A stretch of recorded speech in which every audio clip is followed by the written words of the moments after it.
Sport Plus. Sport Plus.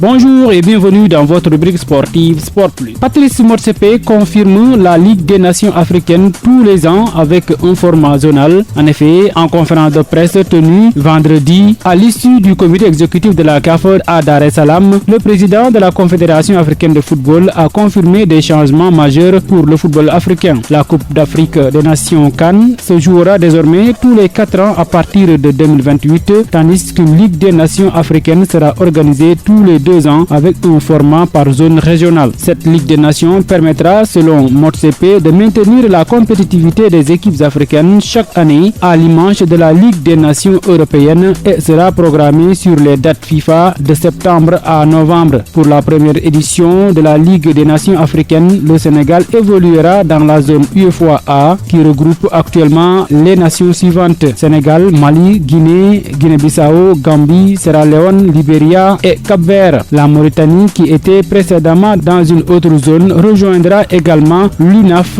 l'Union des fédérations nord-africaines de football. Dans cette rencontre, Patrice Motsepe annonce également son intention d'élargir la Coupe d'Afrique des Nations. La compétition, qui réunit actuellement 24 équipes, pourrait accueillir dès les prochaines éditions 28 nations. Selon Motsepe, cette décision s'inscrit dans la volonté de la CAF de développer le football sur l'ensemble du continent et de valoriser les talents émergents. Et pour la CAN 2027, le patron du football africain rassure. Selon lui, cette Coupe d'Afrique des Nations se déroulera comme prévu, mettant fin aux rumeurs de report qui circulaient depuis plusieurs semaines. Patrice Motsepe d'annoncer que la compétition sera bel et bien co-organisée par la Tanzanie, le Kenya et l'Ouganda, 3 pays d'Afrique de l'Est qui s'étaient préparés pour accueillir les différentes phases du tournoi. Motsepe a insisté sur le fait que tous les préparatifs suivent leur cours et que la CAF reste confiante quant à la capacité de ces nations à offrir une édition réussite et sécurisée. Autre sujet développé par le comité exécutif de la CAF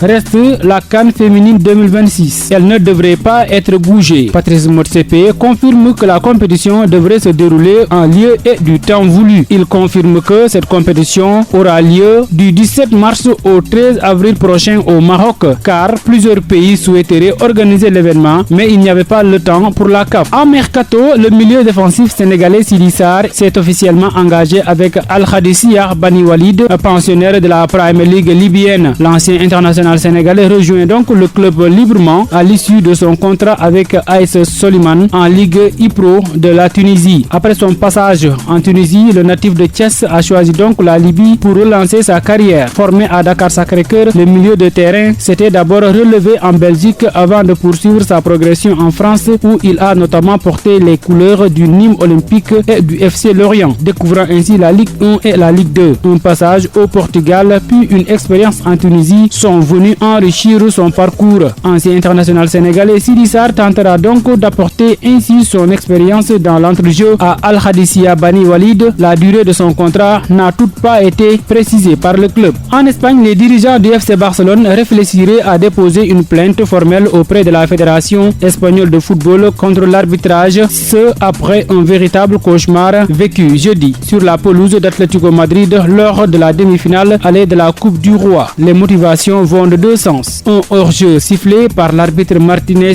Muniera, un hors-jeu difficile à détecter et ce d'autant plus que le système de hors-jeu semi-automatique n'a pas fonctionné. Après plus de 6 minutes d'attente et de vérification, le hors-jeu a finalement été sifflé à partir des images de la télévision. La situation a mis en colère l'FC Barcelone qui ne comprend pas non plus l'absence de carton rouge suite à la faute de Giuliano Simone sur Alexandro Balde. En tout cas, l'FC Barcelone a été corrigé par l'Atlético Madrid 4-0 en attendant le match retour prévu le 3 mars prochain.